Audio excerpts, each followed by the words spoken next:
The cattle grazer. After completing his village school education, the child guru was free again. In those days, there was no arrangement for higher education. A person was considered as educated who was certified by the village Maulvi or Pandit. But Nanak was teacher of the teachers. But Mehta Kalu was worried. He did not know how to keep his son engaged. One day he thought that Nanak should be sent to graze the cattle. He had many cows and buffaloes and had employed a servant to take the cattle out for grazing. But his work was not satisfactory. So he asked Nanak to do that job. Nanak was very fond of roaming in the forests and mountains. So he readily accepted the proposal. He used to take the buffaloes to green meadows, dense forests, and vast pastures.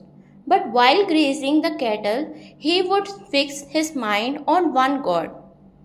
One day, when Nanak was herding his cattle, he sat on the ground and became wrapped in his meditations.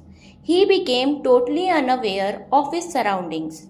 Meanwhile, the cattle broke into a farmer field and browsed through it. By chance, the farmer came there.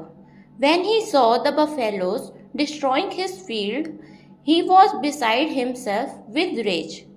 With the help of his servants, he drove the cattle out of his field. He was shouting and crying loudly for whoever had let his cattle ruin his crop.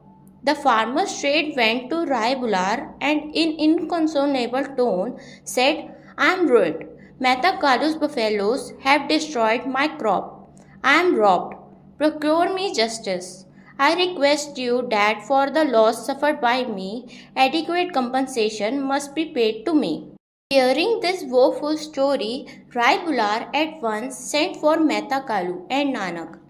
He told them what he had heard and asked Mehta Kalu to compensate the aggrieved farmer. Then, on the request of Guru Nanak, he sent his servants and the farmer to field to estimate the loss.